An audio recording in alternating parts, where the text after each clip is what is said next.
This video is sponsored by Crimson Manifesto, Knuckles OX, Jelpy, and Novak Daddy. Currently, Bardock has 5 Dragon Balls in his possession, needing just the 6 and 1 star to complete his mission. However, Fortune has seen fit to find him in the Alps once again, as the Dragon Ball's glow, which had up until now been his guide, are starting to work against him. As with so many gathered in one place, it's hard to tell if their glow is increasing or decreasing, thus causing him to fly in circles and no clue whether he's getting hotter or colder. Irritated by this, Bardock is tempted to go home, though just as he lands on the tallest mountain of Paozu and sees Grandpa Gohan's house in the distance, he hesitates, knowing he will never experience peace until his task is done, and so once again, he resists his basic urges, all for the sake of this journey for someone else. With this decision proving the correct one, it seems, as when he looks down at his Dragon Balls again, they definitely look brighter, suggesting another is here, who is simply hiding under his nose. Following this new trail, Bardock finds the 6 star is indeed in Aru Village, where an old woman named Grandma Paozu is revealed to be its keeper. Having learned from his encounter with Roshi, Bardock is quicker to negotiate, so is dismayed to learn the Dragon Balls are family heirloom, which Grandma Paozu will not willingly part with.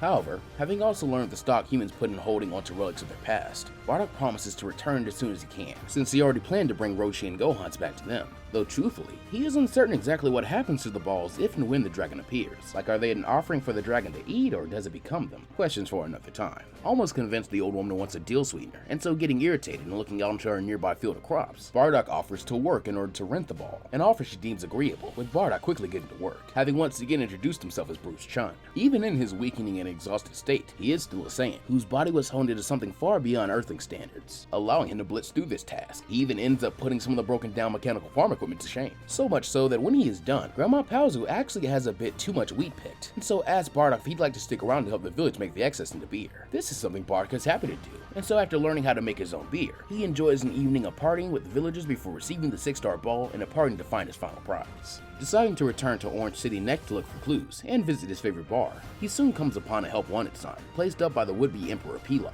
whom Bardock quickly realizes is also seeking the Dragon Balls, based on the crude drawing of them on the advertisement. So admittedly, he only looked so hard because he thought they were cookies. Figuring he can let the little guy do the grunt work for him, Bardock offers his services, seeing the Saiyan temporarily join Pilaf and Shu as a 3rd member of the Pilaf gang, and thus becoming the group's official muscle, while Pilaf as the brain studies the legends of a king who fought a war to defend the 1-star Dragon Ball. Thankfully, Bardock is able to provide some brains of his own to the operation, even if more than a couple of his brain cells have met their liquory demise, meaning he is able to help decipher the location and even transport his new allies at supersonic speeds to the king's final resting place. While they had expected to merely have to take the ball from the cold dead hands of a skeleton, instead, they find the king's castle already has an occupant, a tall blue man from a race Bardock is unfamiliar with, who introduces himself as one of the strongest under the heavens, known as Devilman, before adding that he's here to put an end to these evildoers' quest for the dragon, demanding Bardock hand over the other 6 Dragon Balls in his possession. This really throws Pilaf off, who never imagined his new minion already had the rest of the Dragon Balls. However, before he can inform the Saiyan that he's docking his pay for disloyalty, the battle with Devilman begins, with it quickly becoming clear that even as tired and worn out as he is, Bardock remains the mightiest creature on Earth, and so rather quickly begins to embarrass the demonic blue brawler, while easily holding back enough to avoid killing or knocking him out all too soon. This domination is stopped, however, by the authoritative voice of a newcomer, who to Bardock's shock is another Namekian, with him even calling the stranger Monaito on accident, before the confused Namekian reveals himself as Kami-sama, god of Earth, creator of its Dragon Balls, and the one who commissioned Spike the Devilman to foil the alien invader's scheme. He then fearlessly brushes past Bardock to kneel beside Spike, offering him a senzu to get him back on his feet, an offer the infernal fighter is all too happy to accept, with all his injuries miraculously seeming to heal right before Bardock's eyes. As this happens, the Saiyan tries to explain himself and the selfless nature of his wish, though Kami is loath to believe him, especially when Pilaf pipes up, contradicting Bardock and claiming they plan to wish for world domination together. As a result, it quickly becomes clear that they've reached an impasse, though fortunately, Kami has a solution, and a way for Bardock to prove the purity of his quest. He must simply allow Spike to unleash his ultimate attack on him. Figuring he's more than strong enough to endure anything this trash planet can muster, even in his current state, Bardock agrees a bit too quickly, justifying it to himself that he's simply playing by Gine and Grandpa Gohan's rules. Any other time, he'd have vaporized all the weaklings here and gone about his business. However, seeing this overconfidence in his eyes, Kami suggests he at least let him finish his explanation first. Though once again trying to rush headlong to the finish, Bardock begins goading Kami and Spike, telling them he's a busy man with a place to be, so unless they're going to just give him the Dragon Ball, they should do this whatever attack so they're satisfied. Sighing as it seems he needs to show before he can tell, Kami waves over to the Devilman, asking Spike to offer this Bruce Chun character a small bit of his attack, so he'll be willing to hear him out at least. In order Spike is happy to comply with, chuckling sadistically at the payback he's about to get. He then offers the Saiyan a Devil Might Light, a mere firefly of pink energy that floats over to Bardock pathetically, and moving agonizingly slowly slow at that, seeing him scoff and growl impatiently as he moves forward to meet it, until finally it makes contact, at which point he feels as if his very nerves are burning and exploding inside him, with him being left reeling and woozy from the most pain he's ever experienced, putting the damage from attacks he's received from Gas, Gine, Usaru Raditz, and Master Rochi combined to shame. Pain which could only be described as pure agony, the kind that makes even a hardened Saiyan warrior wish for the sweet release of death, to join Toma and his brethren in whatever hell they'd been cursed to, since nothing could be worse than this. This is when he opens his eyes, to see Shu and Pilaf worrying over him, and attempting to treat him and wipe away the blood which had begun to leak from his eyes, nose, and mouth as a result from the bomb going off in his brain just now. Groaning as he rises and notably pushes the gremlin and dogman back with intentional gentleness, Bardock questions what the hell that was, causing Spike to break into a hearty and devilish laugh, as he boasts that this is an attack which targets the evil in one's spirit, and cannot be defended from, no matter the power difference. It is the Devilman beam, which he created to defeat villainous liars like Bardock, since it sees through claims such as phony redemption quests, and locates even the smallest traces of evil within its target, causing even the tiniest speck of evil to expand until it explodes and destroys the target with them. Seeing Bardock's angry snarl, Kami confirms this is an attack based more on magic than power, admitting he's been watching this invader and his family since their arrival, with there being no real way for him not to notice such a threat, one which makes King Piccolo seem tame,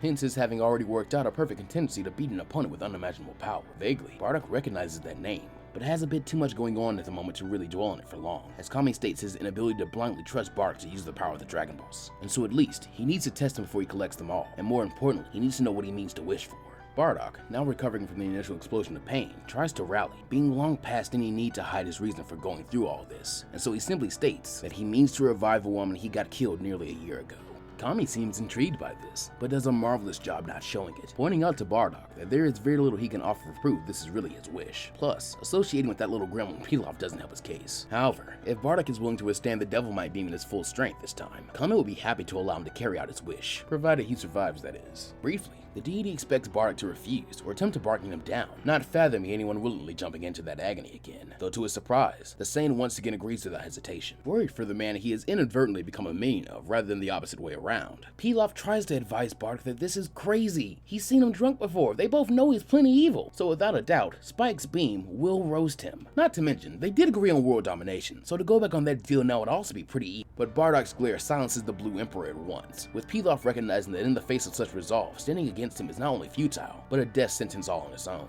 And so, he reluctantly agrees to carry on his will, saying he'll make the stupid goody two-shoes wish and instead should his bodyguard fall, before nervously checking if this is okay with Kami, the deity only agreeing after a tense pause. Truthfully, Bardock is surprised by Pilaf and Shu's kindness, and so being pragmatic, asks if the duo wouldn't mind going to tell his mate and kids that he kicked the bucket as well, at least should it come down to that. To which Pilaf grows irritated, and yells that he's not some singing telegram service worker. But here the playful banter ends, as getting back up and standing tall, Bardock informs Kami that he will accept this gamble, wagering what's left of his life against the last Dragon Ball, relieved by the knowledge that one way or the other, after this, he'll free himself of those dreams, and then finally rest when this is done. Spike is of course eager to give Bardock a full blast, though he's not happy to see him up and talking so soon after the Devilman light. So what if Kami said this guy is trying to redeem himself? Evil is evil, and this monkey man reeks of it. By now, the castle chamber has fallen eerily quiet again in anticipation, with Spike surprising all but Bardock, who simply crosses his arms and braces himself for the pain to return, by calling forth an extra strength Devilman beam, as a much faster and intense swirling pink beam of ki bursts forth and strikes Bardock head on.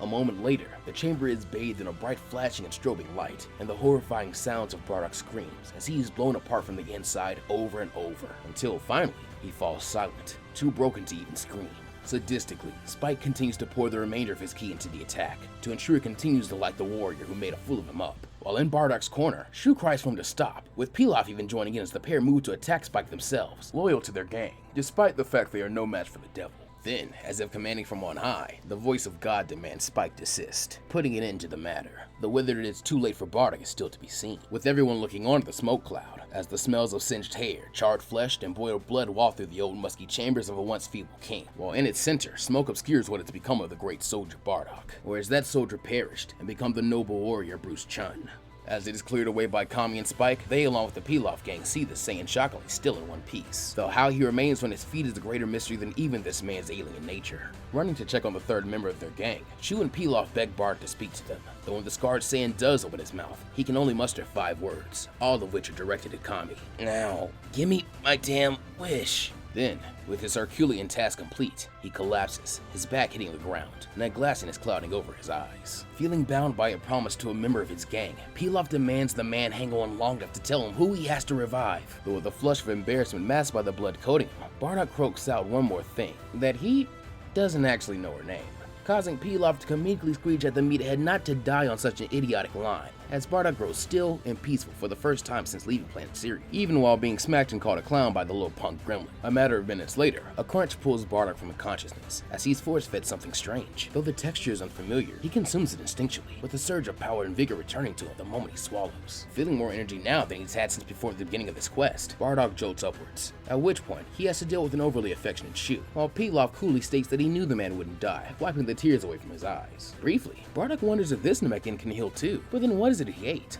However, Spike the Devilman draws attention for these questions, as now having his pride obviously hurt, the demonic hero bids the god of Earth farewell, glaring over his shoulder to Bardock that he will certainly be keeping his eye on this new archenemy of his, before he soars out of the castle chambers and into the night. Looking back to Kami, Bardock asks if they're square, or if he'll be sending more perverted assassins after him, to which the Namekian huffs that he supposes they are indeed square, handing Bardock the 1 star, seeming to give his blessing to harboring the Saiyan here on his planet, and congratulating him on completing his quest, admitting if what he says is true, he's extremely lucky, as the Dragon Balls are not able to revive those killed naturally or dead for over a year. Overcome with relief that his task is finally complete, Bardock stares at the 7 assembled Dragon Balls, which now glow brighter than ever. While beside him, Pilaf yells to inform that he still actually has to summon the thing, an act Bardock attempts to do right here, until the would-be Emperor snaps at him to go outside, since he doesn't want a dragon hole in his new digs, plotting a scheme to return to the castle and fix it up one day into their new headquarters. Grumbling that the gremlin's lucky he's in a good mood, Bardock along with the others make their way outside, where the Saiyan asks Kami to do the honors, which endears the god to him a bit more, as he summons his creation forth. When Shenron appears in all his glory, Pilaf of course tries to double-cross Bardock, but Shu quickly covers his mouth, and chides that this is too low even for them, as he starts dragging him out of Shenron's earshot while making up some excuse about needing the bathroom, so Bardock doesn't kill them for this attempted betrayal. When it is just Bardock and Kami, the Saiyan finds himself with a dilemma,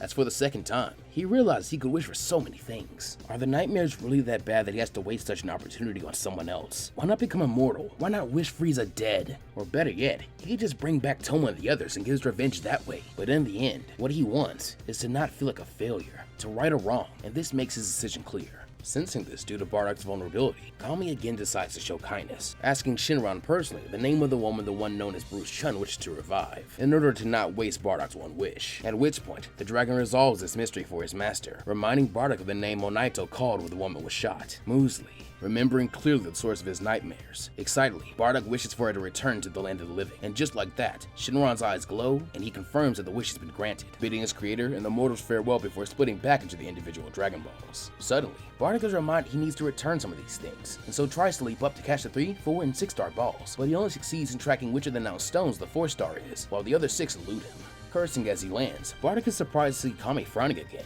evidently none too happy to see him trying to collect them again so quickly. However, when explained he simply wants to return them to the rightful owners, the Guardian relents, leaving Bardock to his business, and reminding that he too will continue to watch the exploits of Bruce Chun closely as he disappears instantly. Once God is gone, Bardock is at a loss for how to feel. While returning, Pilaf is very clearly miffed, and now willing to speak from his chest disrespectfully about Kami-sama and Devilman in their absence. Shu, on the other hand, asks if Bruce is really okay, a question which gives the Saiyan pause, as he reflects on the last year of sleep deprivation, rough living, and the complete lack of immediate gratification in his wish granted. Even so, he didn't hate the journey, with it being kind of enjoyable at points, something truly alien to him, since he's really only ever felt good after a mission when he's had his teammates there to take his mind off the slaughter of the weak. So maybe that's it, the people he met along the way had something to do with it. Patting Shu on the head, Bruce Chun states he's just fine, easing the dogman's worries along with Pilaf's, as the gremlin cheers he's glad to hear it, since this means they can return their focus onto their original goal, world domination. He then haughtily chastises Bruce for his own double cross, but seeing as he is his #1 henchman, he's willing to overlook it just this once. As Pilaf begins to monologue, Shu,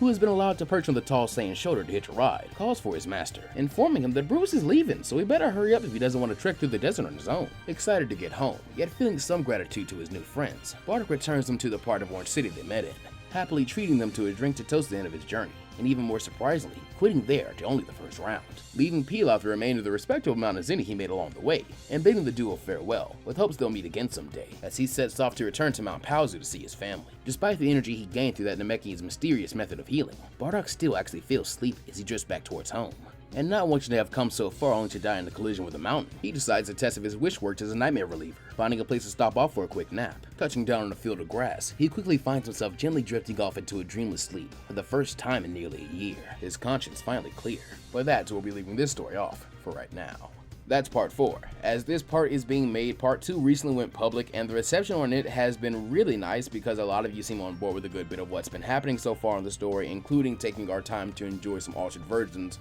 of the original Dragon Ball arcs, and seeing how they can change, like here, seeing a very early appearance of Kami, and maybe getting to play with Spike the Devilman a lot more. Honestly, a lot of the character interactions I like in this story, especially Pilaf and Shu, I'm actually kind of sad I didn't kind of reverse how I did this and have them along for the entire ride, because that was just really fun dynamic. I'm going to try and stick to that philosophy for a good while longer, and at the moment I honestly don't plan for anything space-based to really become relevant again until maybe after part 6 or 7, for those of you wondering why we aren't immediately jumping on the results of Bardock resurrecting Muesli. I promise we'll get there eventually, but for now there are still some things we need to do with Bardock's family as it is before he gets any new members per se. So as always, let me know your thoughts and predictions in the comments, and please remember to leave a like and subscribe because it does a lot to help out, and just thanks for the views. Big shout out to Valerius Vaya and Mr. Negative, as they've been some of the biggest helps in providing some of the custom visuals for this part and a lot of the future parts in the series. And of course, a major shout out to my amazing channel supports: Knuckles OX, Crimson Manifesto, Jelpy, Novak Daddy, Zach Haji, Pizza 15X, Aaron Winters, Normandy 1998, Xiao Pai,